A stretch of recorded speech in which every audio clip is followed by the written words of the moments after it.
Amém. Deus abençoe vocês. Certamente o Senhor fará isso.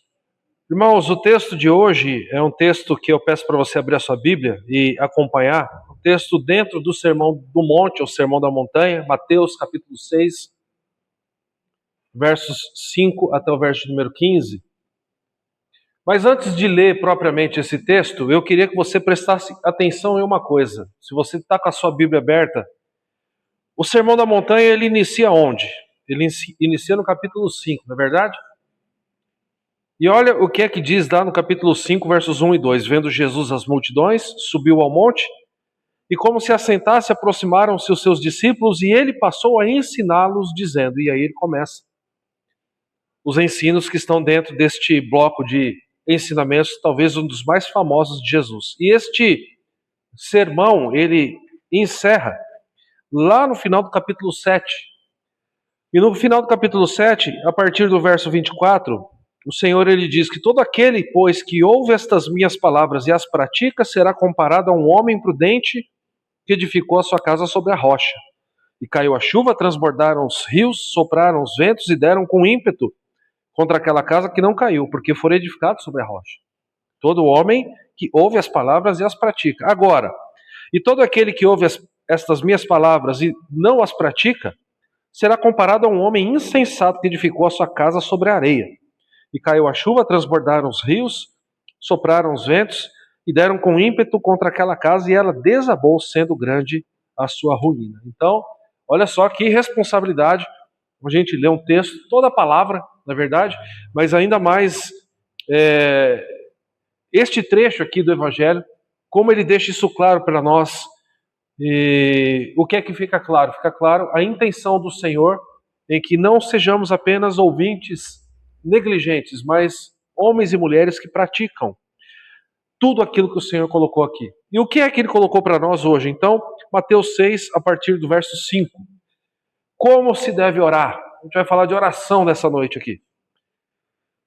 Mateus capítulo 6, a partir do 5, eu vou ler, você acompanha aí na sua Bíblia, na projeção também, até o verso 15. O texto nos diz assim: E quando orardes, não sereis como os hipócritas, porque gostam de orar em pé nas sinagogas e nos cantos das praças para serem vistos dos homens. Em verdade vos digo que eles já receberam a recompensa. Tu, porém, quando orares, entra no teu quarto e fechada a porta, orarás a teu pai que está em secreto. E teu pai que vê em secreto te recompensará. E orando, não useis de vãs repetições, como os gentios, porque presumem que pelo seu muito falar serão ouvidos. Não vos assemelheis, pois, a eles, porque Deus, o vosso Pai, sabe o de que tendes necessidade, antes que lhe peçais. Portanto, vós orareis assim: Pai nosso que estás nos céus, santificado seja o teu nome, venha o teu reino, faça-se a tua vontade, assim na terra como no céu. O pão nosso de cada dia dá-nos hoje, e perdoa-nos as nossas dívidas, assim como nós temos perdoado aos nossos devedores. E não nos deixes cair em tentação, mas livra-nos do mal, pois teu reino, o poder e a glória para sempre. Amém. Porque se perdoardes aos homens as suas ofensas, também vosso Pai celeste vos perdoará. Porém, se não perdoardes aos homens as suas ofensas, tampouco vosso Pai vos perdoará as vossas ofensas. Irmãos, nós temos aqui orientações, se você olhar na sua Bíblia, em como nós deveríamos nos portar enquanto da oração. O Senhor ele vem falando antes de dar esmolas, de juramentos. Vocês ouviram o que foi dito, tem toda aquela sessão de Jesus. Eu, porém, digo a vocês, ele diz, eu vim cumprir a lei, não a tradição oral dos fariseus, dos saduceus, mas a lei de Moisés ele veio para cumprir.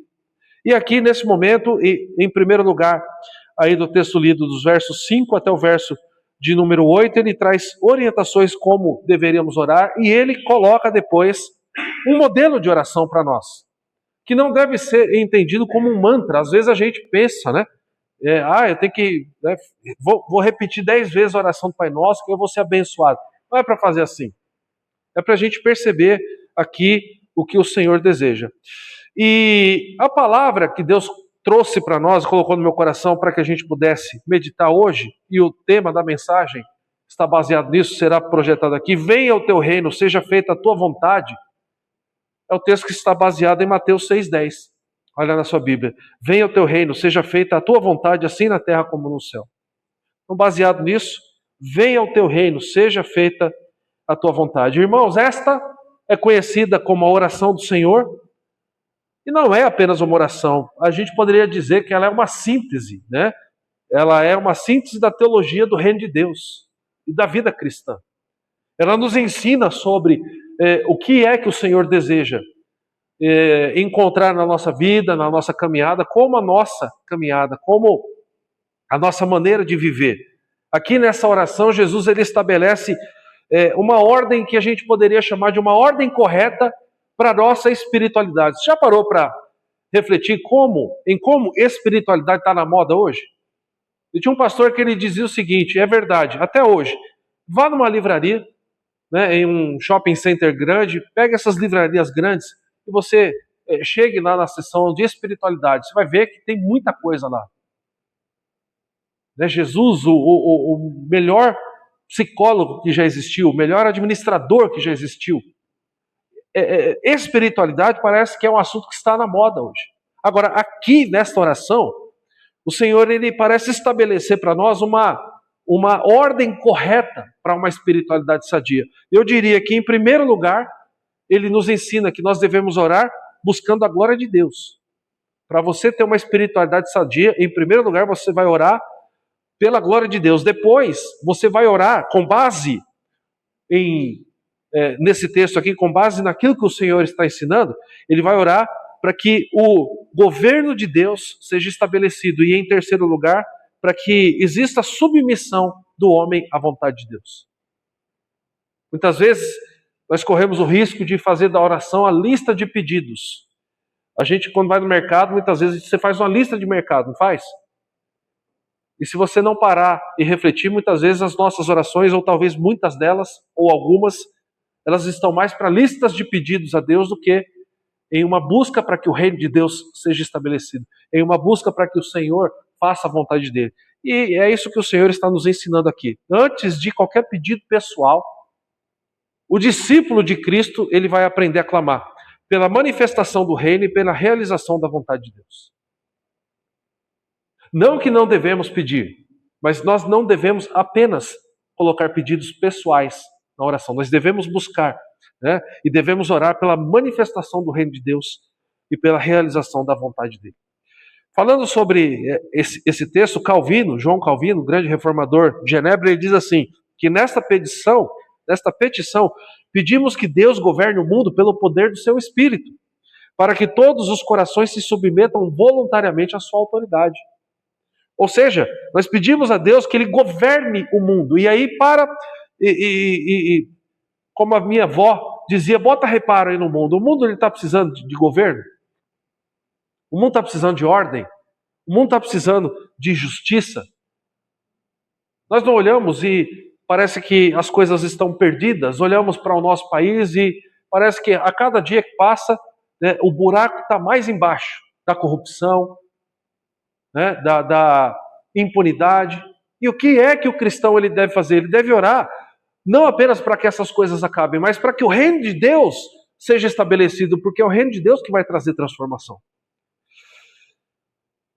Por isso, quando a gente olha para essa oração, nós percebemos que ela tem elementos aqui de escatologia, né, do estudo das últimas coisas, ela tem elementos de santificação para nós, e nós vamos ver isso, né, pelo menos olhando aqui para 3 lições que essa oração, mais ainda o verso 10, traz para nós. Em primeiro lugar, a primeira lição, ela chama Venha o teu reino, a manifestação do reinado redentor de Deus. O que é que esta oração nos ensina? Devemos buscar a manifestação desse reinado redentor de Deus. Por quê? Porque essa expressão, reino de Deus, é uma categoria que está muito presente aqui, é uma categoria central do ensino do Novo Testamento para nós. Para você ter uma ideia, Jesus começa o ministério dele proclamando o seguinte, se você quiser olhar na sua Bíblia, está lá em Marcos 1,15. O que Marcos 1,15 diz? Jesus está começando seu ministério e ele diz, o tempo está cumprido e o reino de Deus está próximo. Arrependei-vos e crede no Evangelho. Jesus ele fala sobre o reino de Deus. Reino de Deus não é um assunto apenas para o pastor, para o presbítero saber, o professor da escola dominical. É para todo cidadão do reino dos céus, do reino de Deus, buscar e orar para que ele seja manifestado. Dentro dessa primeira lição, nós poderemos fazer duas afirmações. Em primeiro lugar, o reino como governo soberano do Senhor. Você orar para que venha o reino de Deus, você está pedindo para que o Senhor seja, né, o Deus que governa soberanamente todas as coisas.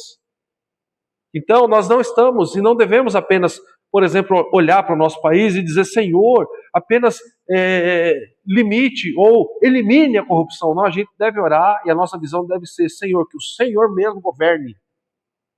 Através de homens, através de servos, de mulheres que o Senhor vai levantar.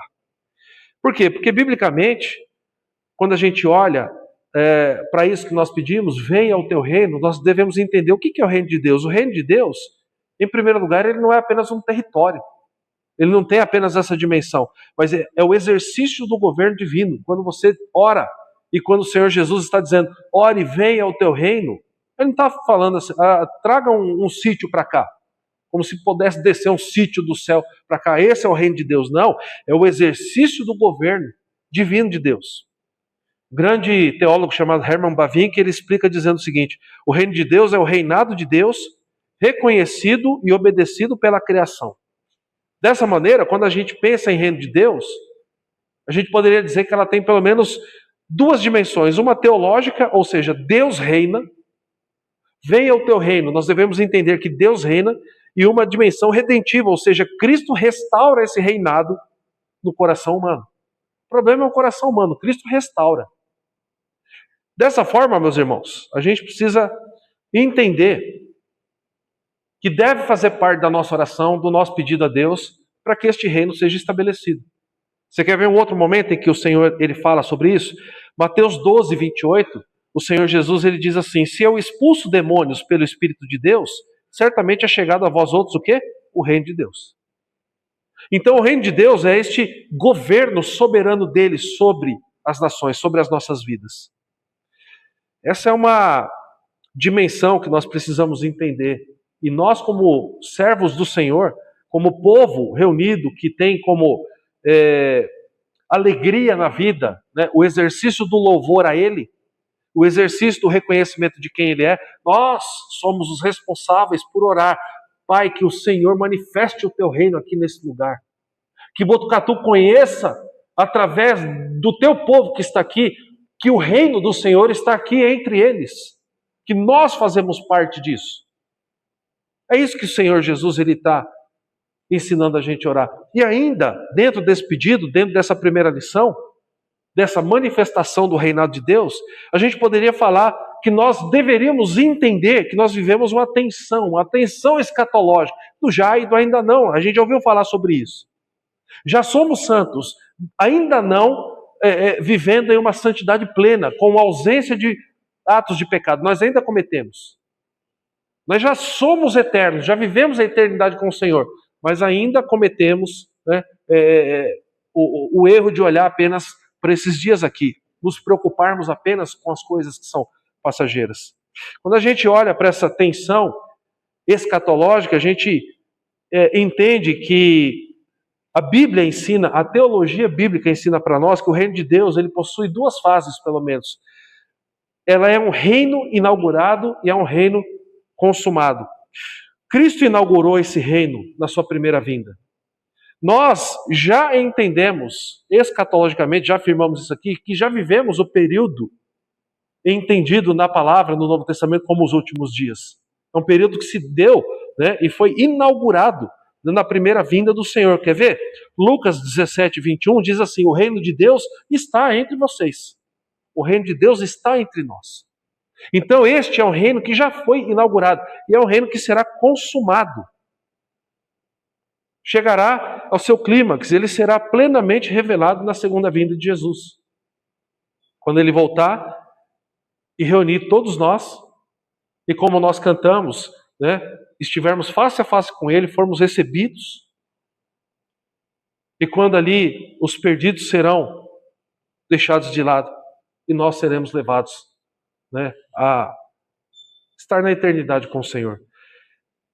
1 Coríntios 15, 24 diz assim: então virá o fim, olhando para esse reino, para essa consumação, virá o fim, quando ele entregar o reino a Deus e Pai. Então a Bíblia mostra para nós que nós já vivemos esta dinâmica, essa tensão, o já e o ainda não. Já vivemos neste reino que já foi inaugurado, né? Mas que será consumado. E a palavra do Senhor está dizendo isso. Então, a nossa visão de oração, ela não pode deixar de contemplar isso. Venha o teu reino. Você é cidadão do reino de Deus. Sabia disso? Se você tem em Cristo o Senhor e Salvador da tua vida, se você tem nele a figura do teu Redentor, se você tem nele aquele que te tranquiliza o coração, porque como Paulo diz lá em Romanos 8, semelhantemente como o Espírito Santo ele também intercede por nós, porque Paulo diz isso lá em Romanos 8, que o Espírito Santo nos assiste na nossa fraqueza, porque não sabemos nem orar como convém, e a semelhança do Espírito Santo, o Filho também intercede por nós. E tudo isso é uma grande bênção, não é verdade? Mas também é uma bênção que traz uma responsabilidade. Eu não devo esquecer desta dimensão de orar que venha o reino do Senhor. Assim, meus irmãos, quando nós oramos venha o reino, nós estamos direta e indiretamente orando pelo quê? Por conversão de pecadores.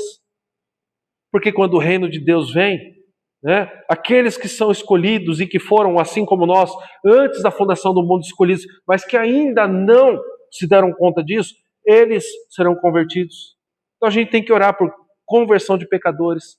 Venha o teu reino significa isso. Nós oramos pelo crescimento da igreja, para que o povo de Deus seja fortalecido, para que o corpo de Cristo seja fortalecido e possa trazer aquilo que o Senhor vai dizer nesse mesmo sermão: vocês são sal da terra.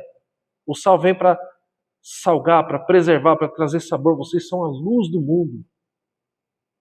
Você não pega uma lanterna e põe embaixo da cama, mas você vai colocar num local para iluminar. Então a gente, orando pela vinda do reino de Deus, nós estamos pedindo isso. Nós estamos pedindo pela derrota do mal. Qual que é a forma correta da gente orar para que esse mal seja eliminado? E venha o teu reino. Às vezes parece que a gente quer e a gente entende que essas questões que estão aqui, elas são da terra e nós somos do céu. Não, nós estamos aqui.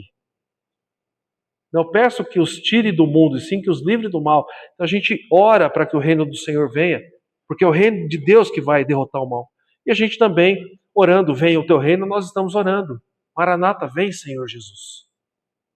Para por um instante e pense aí nas suas orações. Quantas vezes você tem orado, vem, Senhor? Ou será que a gente está tão distraído com as questões que são do aqui e do agora? E questões que muitas vezes são, sim, importantes, mas estão desconectadas desse entendimento de reino de Deus. Quantas vezes a gente esquece isso, irmãos? E a gente precisa lembrar, porque o Senhor nos ensina a orar assim. Então, em primeiro lugar, a gente tem que orar pela manifestação do reinado redentor de Deus. Mas em segundo lugar, nós devemos orar pela submissão absoluta ao propósito de Deus. Seja feita a tua vontade. E quando nós oramos, seja feita a tua vontade, nós estamos orando por isso. Para que estejamos submissos absolutamente ao propósito de Deus. Eu não estou aqui simplesmente para fazer a minha vontade, eu estou aqui para fazer a vontade de Deus. Essa deve ser a vida, esse é o entendimento do discípulo. Essa segunda parte da petição, irmãos, move então o foco do plano, desse plano universal de Deus, para a resposta humana. Então eu estou orando que venha o teu reino e que eu me submeta à tua vontade, porque o reino é teu, Senhor. Consegue entender? Consegue perceber isso? Aqui nós aprendemos o que, irmãos? Que essa verdadeira espiritualidade que a gente está buscando, ela consiste em conformar a nossa vontade à vontade de Deus. Sabe o que parece muitas vezes? Que nós oramos desconectados completamente do reino de Deus. A gente fala: Senhor, a minha vontade é essa, se vira aí, faz aí, porque é a minha vontade. Que o Senhor faça aí, é a minha vontade que eu quero. Quem somos nós, como diria um amigo meu, na fila do pão para pedir isso para Deus? Não, o entendimento é: Senhor, venha o teu reino. Senhor, essa cidade onde nós moramos, este país, esse estado, o mundo do jeito que está, o mundo precisa do Senhor. Vem, reino do Senhor. Que esse reino que já está aqui, que já foi inaugurado, que ele cresça, que o teu povo cresça. E ele vai crescer quando nós nos submetermos aos propósitos que Deus tem para a nossa vida. É Ele quem nos guia. Nós não cantamos aqui e eu entrego o quê? Será que nós entregamos tudo?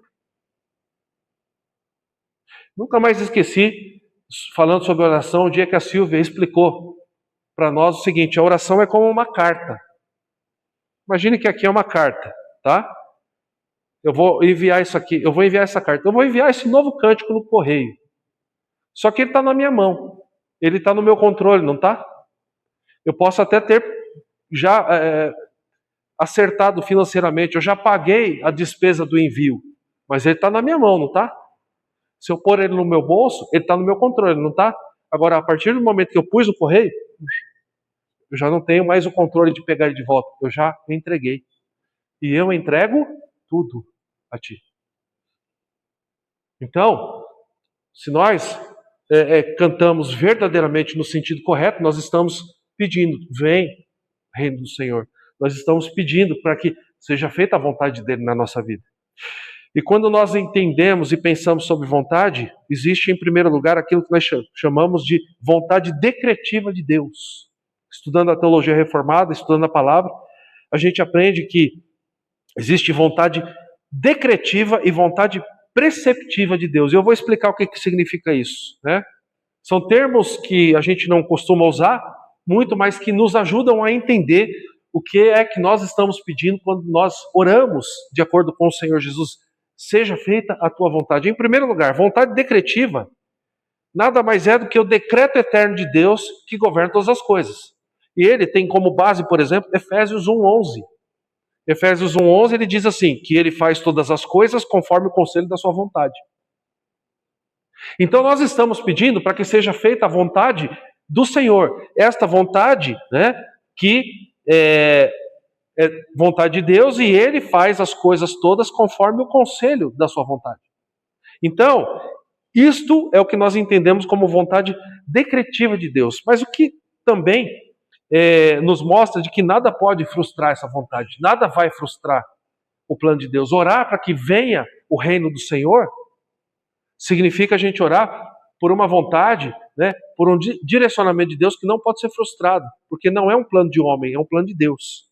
Mas também, quando nós olhamos para a teologia, estudamos a Bíblia, aprendemos que orar, seja feita a tua vontade, também significa a gente entender que existe algo que nós chamamos na teologia de vontade preceptiva de Deus, que nada mais é do que a vontade revelada na lei e nas Escrituras. Então, como é que eu descubro qual que é a vontade de Deus? Eu preciso estudar a palavra de Deus. Se você está aqui estudando na escola bíblica dominical, você está envolvido nisso. Se você não está, você não está usando um meio de graça que Deus proporciona através da igreja. Você pode estudar e deve estudar na sua casa também. Mas deve participar aqui com a gente também, porque nós precisamos entender essa vontade preceptiva, ou seja, essa vontade revelada na lei e nas Escrituras. Quer ver um versículo que fala sobre isso? 1 Tessalonicenses 4:3, que falando da vontade de Deus vai dizer, esta é a vontade de Deus, 2 pontos, a vossa santificação. Então, para que eu possa orar conforme Jesus está ensinando aqui em Mateus 6:10, eu preciso conhecer a vontade de Deus, para que a minha vontade esteja submissa à vontade dele. Faz sentido? É um exercício lógico, né? Mas também, quando nós olhamos para essa submissão da qual nós devemos buscar, colocando a nossa vontade submissa à vontade de Deus, existe também o exemplo supremo de Jesus. Jesus é o exemplo supremo disso. E o que é o discípulo? Nada mais é aquele que olha para o seu mestre e olha para o estilo de vida do seu mestre, para as palavras, para os ensinamentos, para o exemplo, e ele olha para aprender, para viver, para copiá-lo. Esse é o discípulo.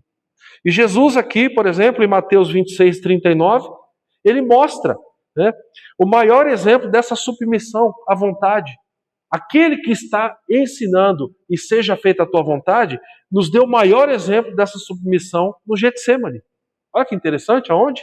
No Getsemane.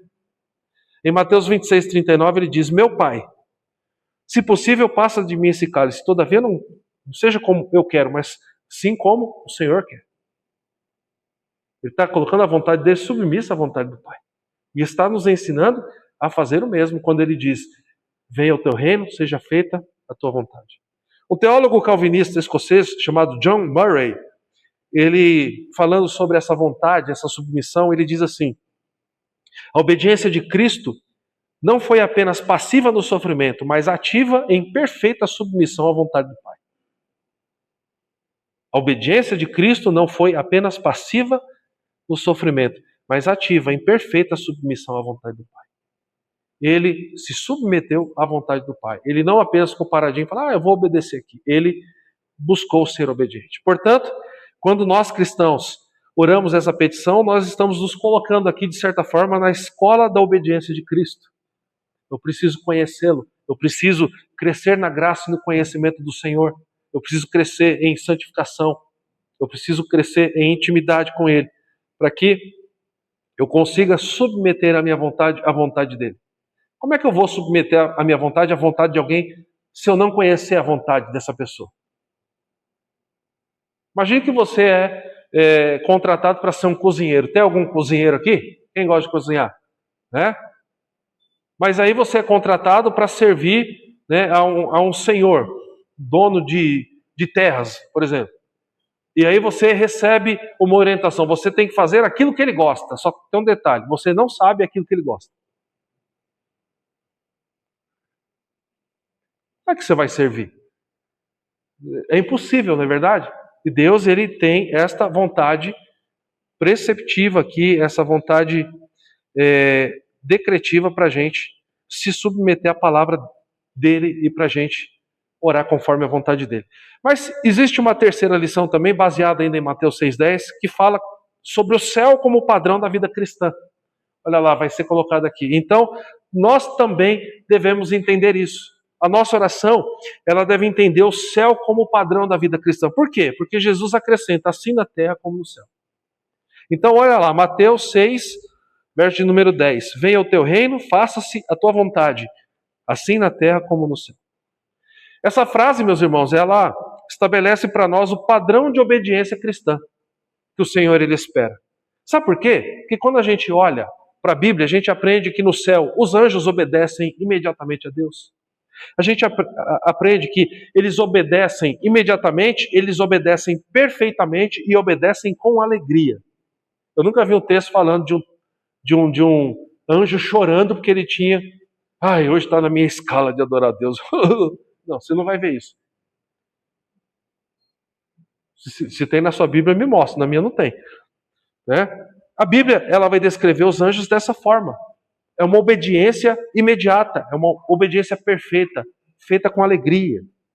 A Bíblia também descreve anjos como aqueles que, por exemplo, Salmo 103:20 vai dizer: executam as suas ordens e lhe obedecem a palavra.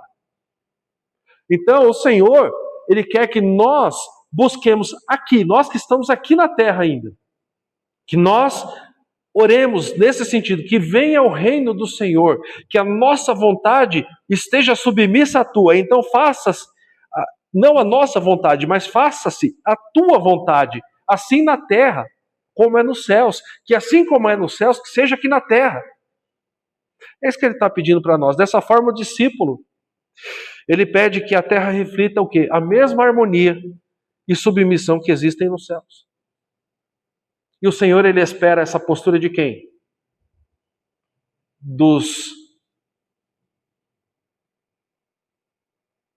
Talvez dos funcionários do governo?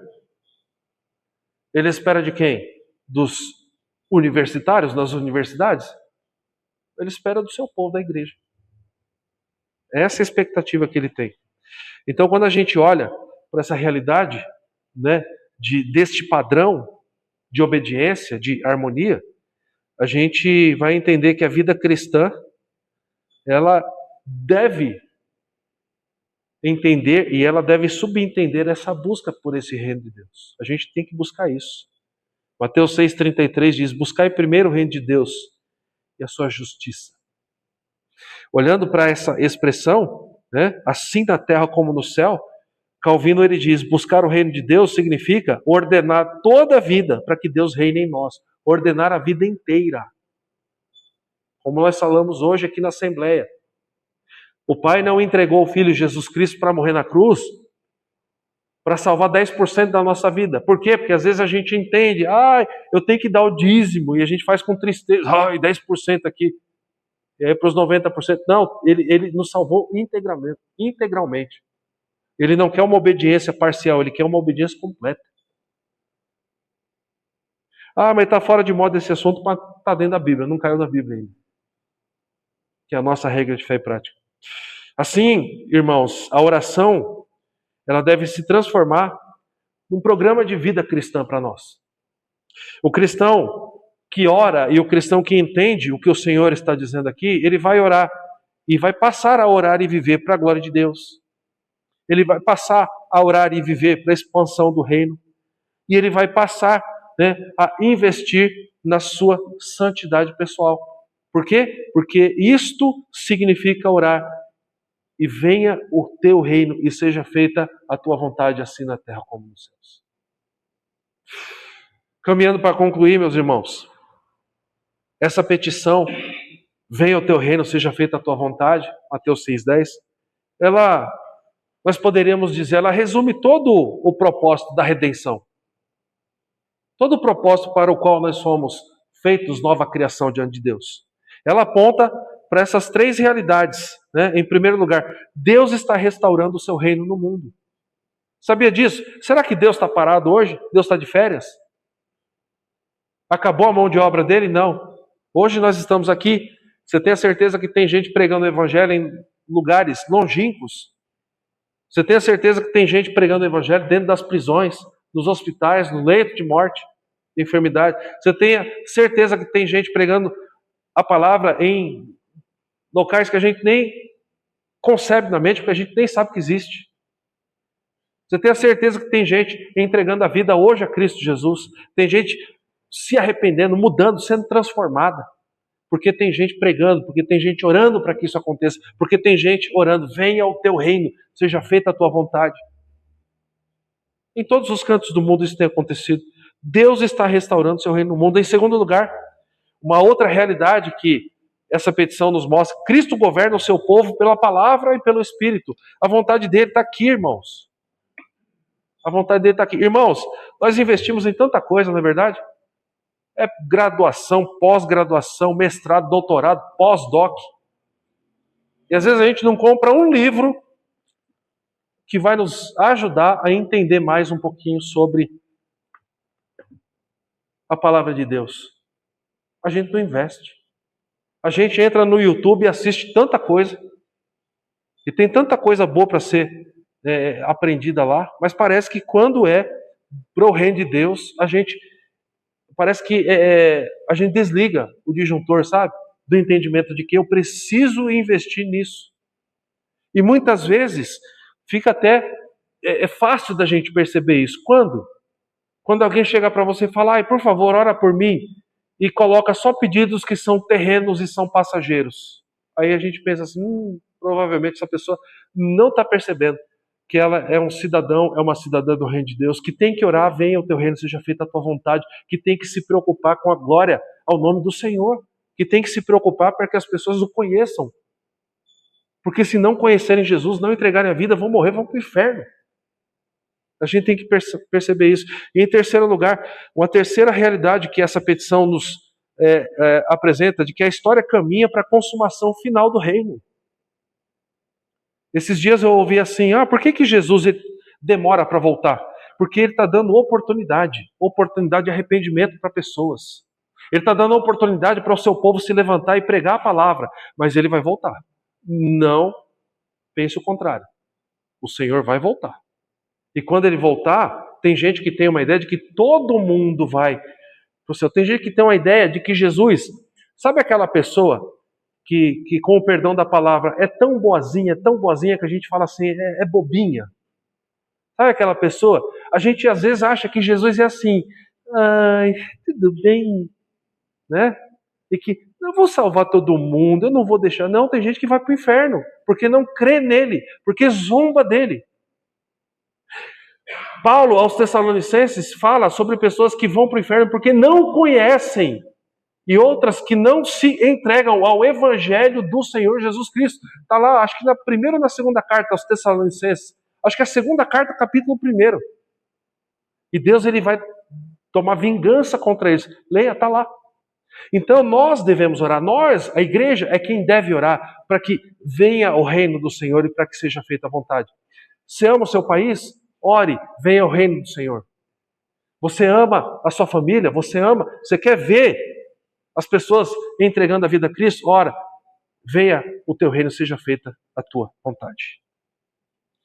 Para a gente encerrar, nós deveríamos perguntar, ou deixar de perguntar, o que eu quero que Deus faça? Olhando para essa petição, olhando, se eu puder colocar para nós aqui, Mateus 6, verso 10, pode ser? Olhando para essa petição que está aí em Mateus 6, verso de número 10, venha o teu reino, faça-se a tua vontade, assim na terra como no céu. Talvez deveríamos deixar de perguntar o que eu quero que Deus faça para mim e entender que o chamado do Senhor para nós é perguntar como que a minha vida pode servir ao reino de Deus. Você tem coragem de perguntar isso para Deus? Senhor, como a minha vida pode servir ao Senhor?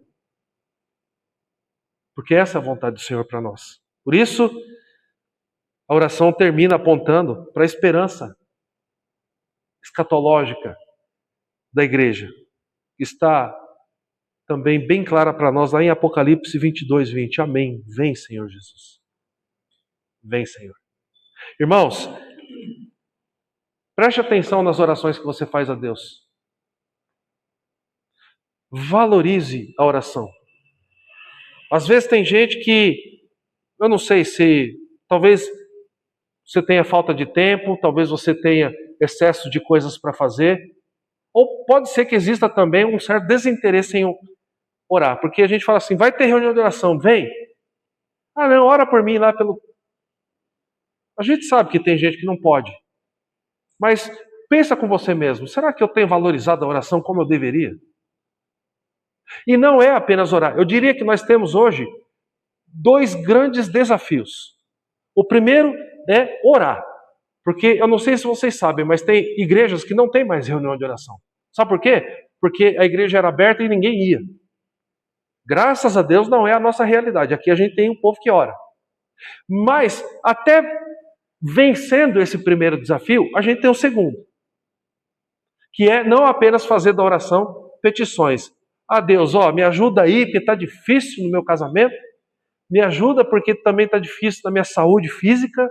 Ah, eu senti uma dorzinha lá.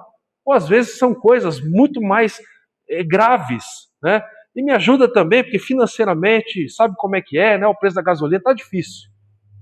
Mas perceba, você pode orar essas coisas todas e ao mesmo tempo estar completamente desconectado do entendimento de que você é um homem, uma mulher do reino de Deus. De que você tem que orar, Senhor, faça-se a tua vontade, venha o teu reino. Senhor, estabeleça, fortaleça a tua igreja. Senhor, que a tua igreja seja, ela possa crescer, mas não apenas em número, que ela cresça no conhecimento da tua palavra, que eu seja um servo que conheça mais a tua palavra. Porque quando você ora assim, você está orando para dizer, Senhor, que vidas sejam transformadas, que pessoas sejam convertidas, que o mal seja eliminado, que a tua igreja cresça, que o teu nome seja glorificado. E ele diz ainda, Pai nosso que estais nos céus, a gente não falou sobre isso, mas antes ele diz o quê? Santificado seja o teu nome, que o seu nome seja entendido como um nome que é santo. E aí ele diz, venha o teu reino, seja feita a tua vontade. Irmãos, o Senhor nos dá a oportunidade aqui nessa noite de orar por isso. E eu queria orar com você.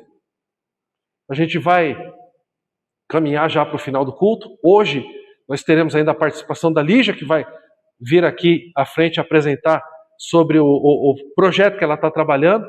E a nossa igreja, graças a Deus, tem sido uma igreja preocupada em ajudar, em apoiar missões, então por isso que a gente vai ouvir a nossa irmã. Mas antes disso, eu queria trazer essa reflexão para você. E eu gostaria que você pegasse essa reflexão para você. Eu, quando preparo esse material, estou pensando na minha vida, estou pensando como é que eu estou em relação à minha vida de oração. Eu queria que você, nesse momento, não pensasse no seu vizinho. Você pensasse em você, como é que eu estou? Será que eu estou envolvido com oração?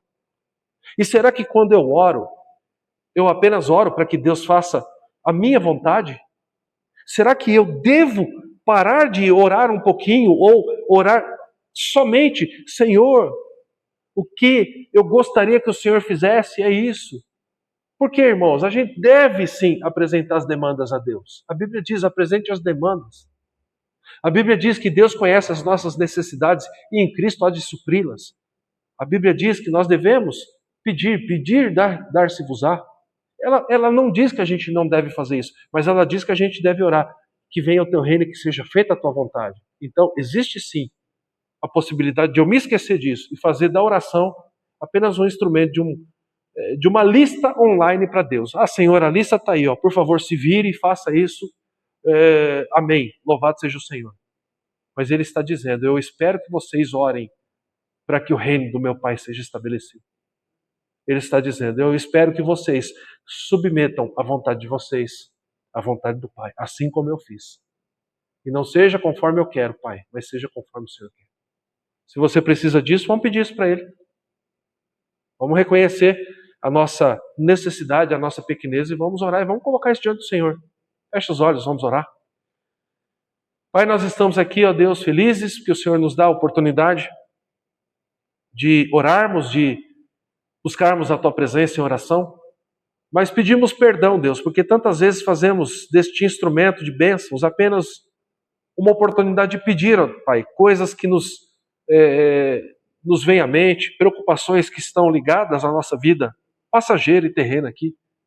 Mas muitas vezes esquecemos de orar e pedir que o Seu reino venha e seja estabelecido, seja fortalecido, e que o Senhor faça a Sua vontade nas nossas vidas. Por isso, pedimos perdão ao Senhor por isso, e pedimos que o Senhor nos dê sabedoria, Deus, para que olhemos para essa palavra, para essa mensagem, e possamos refletir e buscar transformação. Orarmos não apenas como pessoas que usam o Senhor para aquilo que elas querem, mas como discípulos e discípulas de Jesus, que assim como eles submetem à Tua vontade, Senhor, e pedem, venha o reino do Senhor e seja feita a Tua vontade. Nos ajuda nisso, nos abençoa, nos dá essa visão de reino do Senhor. Nos faça lembrar que nós, pela Tua graça, pela Tua misericórdia, pelo Teu amor, somos cidadãos do reino dos céus, do reino de Deus, do reino do Senhor Jesus. E que desta maneira nós oremos, ó Pai, e possamos buscar a Tua presença nesse sentido. Venha o reino do Senhor, seja feita a Tua vontade, assim na terra como nos céus. Nós oramos em nome do Senhor Jesus Cristo, para o louvor da Tua glória. Amém e amém. Fique em pé, para receber a bênção do Senhor. Recebendo a bênção, a gente vai terminar o culto e logo após a bênção eu vou chamar a nossa irmã Lígia para vir aqui à frente. A nossa igreja tem já apoiado desde já a vida da nossa irmã. Ela vai apresentar aqui o projeto dela para nós, para o nosso conhecimento e para o nosso envolvimento também em oração para esse trabalho que Deus tem chamado para a vida dela. Obrigado ao Pai por esse momento de culto.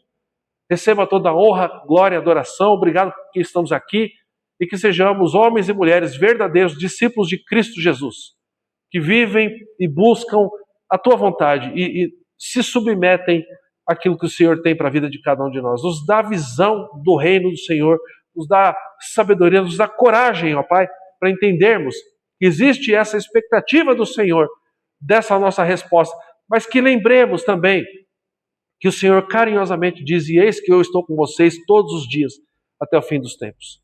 Nos ajuda, Deus, a buscar essa vida de louvor, essa vida de entrega, como nós cantamos aqui, e que vivamos dessa forma para a honra e glória do Teu nome. Oramos em nome do Senhor Jesus. Amém.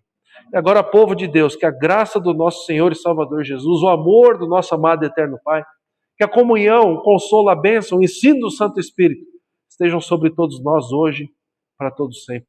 Amém.